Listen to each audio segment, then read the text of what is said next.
राधे राधे दोस्तों, मैं Neeraj HCD institute से। स्टूडेंट्स, इससे पहले मैंने कुछ पॉलिटिकल साइंस की वीडियोस बनाई थी, वो आपने देखी होंगी, वो शॉर्ट वीडियोस थी। ठीक है। आज इस वीडियो में हम आज से ही सेकंड टर्म शुरू कर रहे हैं अपना। तो सेकंड टर्म की जितनी भी वीडियोस होंगी सब डिटेल होंगी और हो सकता है कि पास में भी आए। तो अगर आपको वीडियोस पसंद आ रही हैं और इससे पहले की जो हमारी वीडियोस थी उनका काफी अच्छे आपके व्यूज आए हैं, कमेंट्स आए, तो उसके लिए शुक्रिया। लेकिन ये वीडियो जो है वो थोड़ी सी डिटेल होंगी और चैप्टर को हम थोड़ा सा एलोबरेट करके पढ़ेंगे। तो डिटेल में समझना, और अगर अच्छे लगे तो लाइक कमेंट शेयर, आपको जरूर पता है क्या करना है, ये जरूर करें। ठीक है। अब जो हमारा चैप्टर है वो सेकंड बुक से है, क्योंकि आपको पता है कि जो आपकी फर्स्ट बुक है वो पूरी आपकी फर्स्ट टर्म में आ रही थी। ठीक है। अब जब आपका टर्म सेकंड है, इसको फाइनल टर्म कह सकते हैं, उसमें आपकी one of the most important book है वो है बुक सेकंड। ठीक है। इसके बारे में वो मैं एक वीडियो बनाऊंगा शॉर्ट डिटेल की कौन कौन चैप्टर मोस्ट इंपोर्टेंट है। यहां मैं बात कर रहा हूं बुक की। तो जो मोस्ट इंपोर्टेंट बुक है फाइनल के लिए वो आपकी सेकंड है, देन फर्स्ट है। ओके। तो थोड़ा ध्यान देना, आपको प्रिपरेशन कैसे करनी है, सेकंड बुक पे फोकस ज्यादा कर रहे हैं अगर आपको स्कोरिंग करनी है, क्योंकि जो सेकंड टर्म का जो फाइनल टर्म का आपका सिलेबस है या जिस तरीके से पैटर्न बनेगा, तो पैटर्न में से ज्यादा मार्क्स आपके सेकंड बुक से ही उठाए जाएंगे। ठीक है। तो बात करते हैं सबसे पहले सेकंड बुक के जो फर्स्ट चैप्टर है आपका, क्योंकि ऑलरेडी फर्स्ट और सेकंड आपके डिलीटेड बोल रहा हूं, फर्स्ट में आ चुके हैं, तो हम बात करेंगे डायरेक्ट थर्ड चैप्टर से।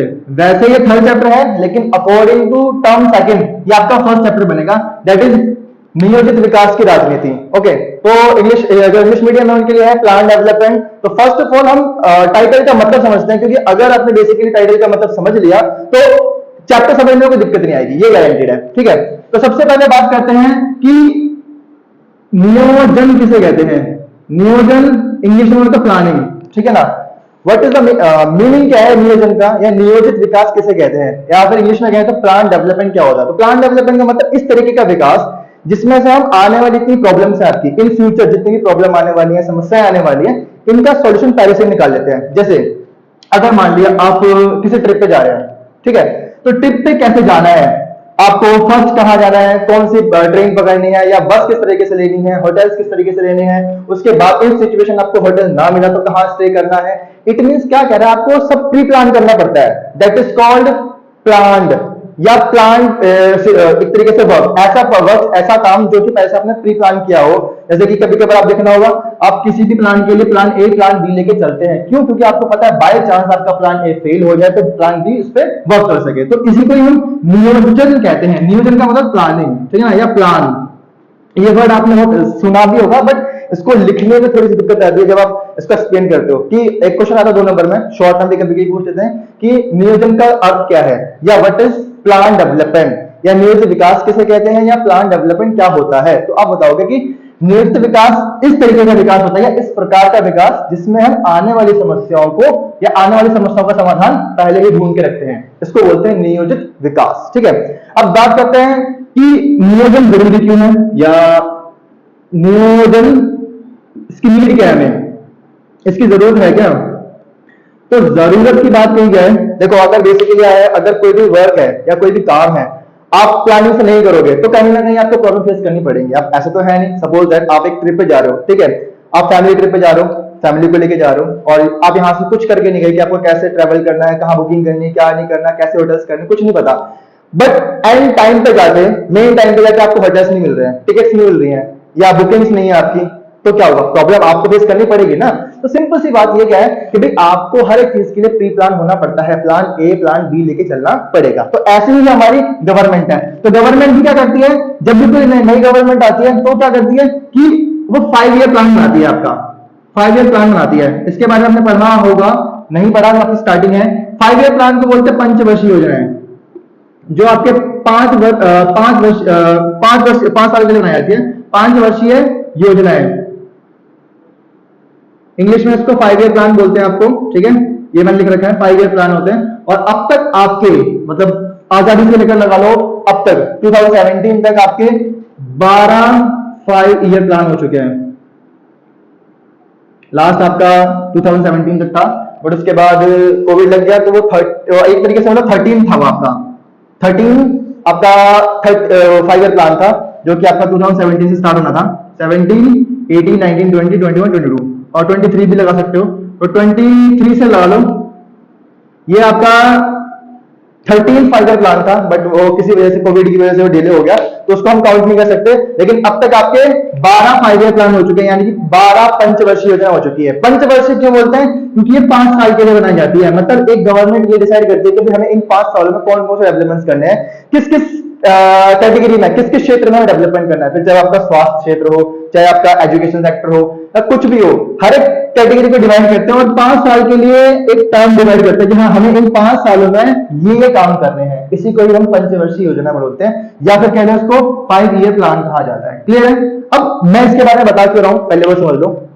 ये है क्या, मतलब 5 ईयर प्लान बनाता कौन है? क्या कोई संगठन है या कोई एक पर्टिकुलर पर्सन बनाता है? उसके बारे में बात करते हैं। तो इसका कनेक्शन हमारे चैप्टर से कैसे है वो अभी पता लग जाएगा। आप ना बेसिकली बात करते स्टार्टिंग से। देखो जब हम बेसिकली आजाद हुए थे, आपको पता है कि भाई हम 1947 में हम आजाद हुए थे, ठीक है ना, हमें फ्रीडम मिली। बट 1950 में पहली बार भारत में क्या बनाया गया? योजना आयोग।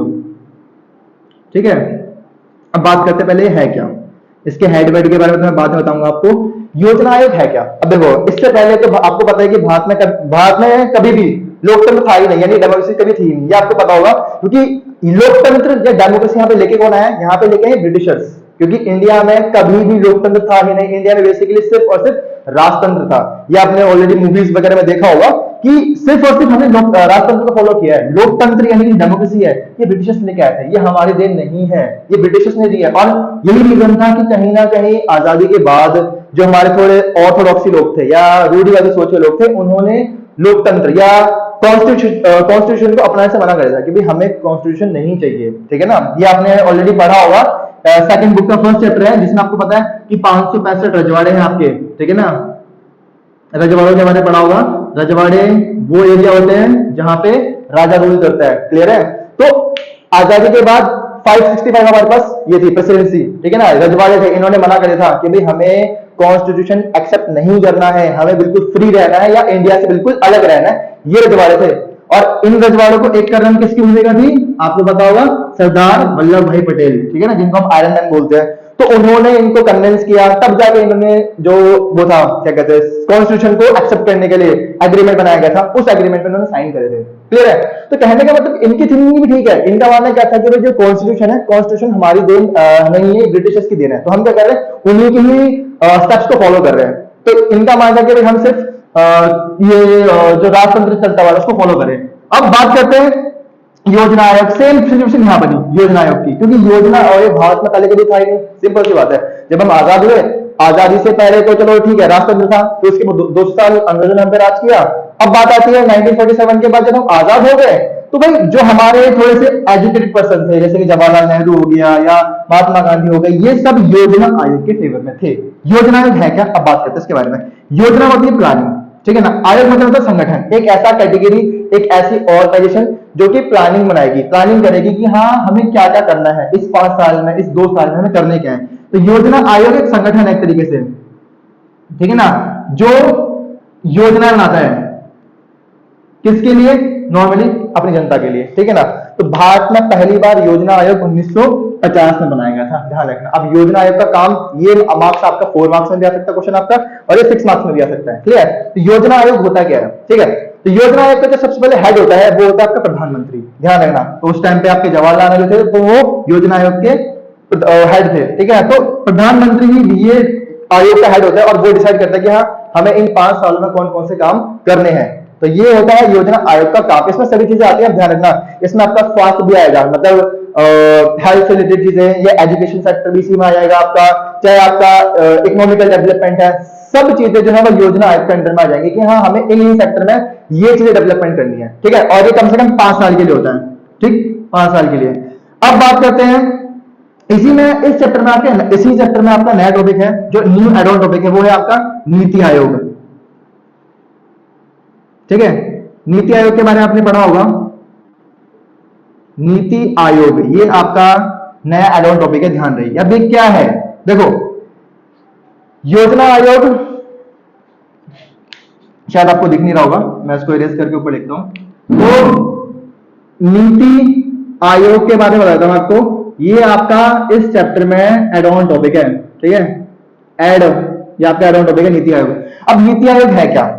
कई बच्चे कंफ्यूज होते हैं कि नीति आयोग और योजना आयोग की डिफरेंस है। या कभी कभार क्वेश्चन भी आता है कि नीति आयोग और ये योजना आयोग में डिफरेंस बताइए। एक्चुअल में डिफरेंस कुछ नहीं है। नीति आयोग का भी काम सेम है और सॉरी नीति आयोग का भी काम सेम है और योजना आयोग का भी काम सेम ही है। योजना आयोग बस ये लगा लो कि नाम चेंज कर दिया गया है। 1950 में इसका नाम योजना आयोग था, बाद में इसको कन्वर्ट करके 2015 में 1 जनवरी 2015 में इसका नाम चेंज करके नीति आयोग कर दिया गया। अब नीति आयोग की फुल फॉर्म क्या है? नीति की फुल फॉर्म भी ध्यान रखना, इसकी फुल फॉर्म कभी कभी वन मार्क्स में आती है। तो नीति की फुल फॉर्म क्या है? National institutional for transforming India. National institution for transforming India, ध्यान रहे इसकी फुल फॉर्म याद रखना, कभी कभार इसकी फुल फॉर्म वन मार्क्स में आ जाती है। तो योजना आयोग और नीति आयोग है क्या? दोनों के काम सेम है, डिफरेंस कुछ भी नहीं है। ए टू जेड सेम है। ये भी 5 ईयर के लिए प्लान करते हैं और ये भी 5 ईयर के लिए ही प्लान की जाती है इसकी भी, ठीक है। योजना आयोग के हेड प्रधानमंत्री होते हैं और नीति आयोग के भी हेड प्रधानमंत्री ही होते हैं, जो कि इस टाइम पे मोदी जी हैं, ठीक है। तो ध्यान रहे ये है आपका नीति आयोग और योजना आयोग। इनके काम क्या है? 5 साल के लिए होते हैं। अब मैंने इनके बारे में क्यों बताया आपको? बेसिकली क्योंकि यही हैं जो मिलकर क्या बनाते हैं? नियोजित विकास करते हैं, ठीक है ना। यही जो लोग हैं, योजना आयोग कह लो या इसको नीति आयोग कह लो, ये एक ऐसी कैटेगरी है, यही आपका नियोजन करती है, यानी कि देश के लिए जो प्लानिंग बनाती है डेवलपमेंट के लिए कि क्या प्लान करना है, किस तरीके से करना है, वो कैटेगरी ये है। मतलब सारा काम करने की जिम्मेदारी इनकी होती है, योजना आयोग की या नीति आयोग की। क्लियर है? तो ये था आपका नियोजित विकास की राजनीति। मैंने आपको चैप्टर का इंट्रोडक्शन दिया है कि नियोजित विकास होता क्या है या नियोजित विकास क्यों जरूरी है, इसके बारे में मैंने ये चैप्टर का इंट्रोडक्शन था आपका कि योजना आयोग कब बना, ठीक है, इसके हेड कौन होते हैं, या प्रेजेंट टाइम पे इसका नाम नीति आयोग कर दिया गया है, इसकी फॉर्मिंग क्या बोली मैंने वो बता दिया आपको, ठीक है। इसके हेड कौन होते हैं वो भी बता दिया मैंने आपको। कितने साल के लिए होता है? 5 ईयर प्लान, जिसको बोलते हैं पंचवर्षीय योजना बोलते हैं, ये बता दिया, ठीक है। इनके बारे में और डिटेल में पढ़ेंगे आगे, लेकिन अभी मैंने आपको चैप्टर का इंट्रोडक्शन दिया है कि एक्चुअल में चैप्टर में क्या क्या चीजें हैं, ठीक है। इस चैप्टर में एक और चीज पढ़ने वाले हैं, ठीक है। वीडियो ज्यादा लंबी ना खींचे इसके लिए मैं ये बताता हूं। इसमें एक चीज और पढ़ने वाले हैं कि क्या डेवलपमेंट के लिए नियोजन जरूरी है, यानी कि प्लानिंग जरूरी है, और क्या डेवलपमेंट सभी कैटेगरीज के बराबर हो सकता है। मतलब मान लिया आप डेवलपमेंट के लिए एक रास्ता बना रहे हो, आपने बोला कि ये डेवलपमेंट का रास्ता मान लिए, क्या इस डेवलपमेंट से सभी का डेवलपमेंट हो पाएगा? मतलब क्या वो छोटे किसान हो, मिडिल क्लास लोग हो, या अपर क्लास लोग हो, या जो एनवायरमेंट को लेके थोड़े से एक्टिव होते हैं, उनके लिए क्या उनके लिए बराबर हो पाएगा? अब सोच के बता रहा, लेकिन एक्चुअल में ऐसा नहीं हो सकता, क्योंकि आपके लिए डेवलपमेंट हो सकता है लेकिन दूसरे के लिए डेवलपमेंट नहीं हो सकता। सपोज है, क्योंकि आपको पता है डेवलपमेंट करने के लिए आपको क्या चाहिए? संसाधन, यानी कि आपके रिसोर्सेज चाहिए, और रिसोर्सेज खत्म होंगे तो जाहिर सी बात है नेचर का बैलेंस बिगड़ेगा, और नेचर का बैलेंस बिगड़ेगा तो नुकसान सबको ही होगा। तो हमें ऐसा डेवलपमेंट चाहिए जो बेसिकली बैलेंस करता हुआ चले, नेचर को भी बैलेंस करता हुआ चले और साथ साथ में डेवलपमेंट भी होता रहे। तो हमें एक तरीके से टिकाऊ विकास चाहिए, ठीक है ना। इसको इंग्लिश में सस्टेनेबल डेवलपमेंट बोलते हैं, आपने पढ़ा होगा टर्म, छोटी क्लास में पढ़ा होगा, अभी पढ़ा होगा, यानी कि टिकाऊ विकास चाहिए आपका, ऐसा डेवलपमेंट जो सभी कैटेगरी के लिए बराबर हो, सभी को नुकसान ना पहुंचाए, इट एटलीस्ट मेंटेनेंस करके चले पर्यावरण का भी, ठीक है ना, और साथ साथ जो मिडिल क्लास लोग हैं उनकी भी जरूरत पूरा करे।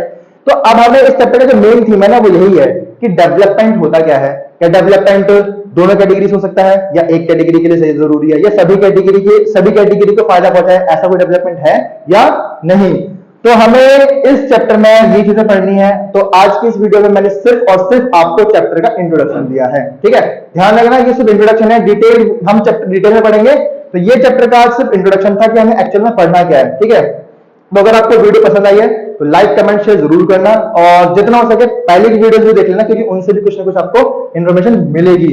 और बाकी वीडियोस के लिए लाइक कमेंट शेयर जरूर करना। तब तक के लिए राधे राधे।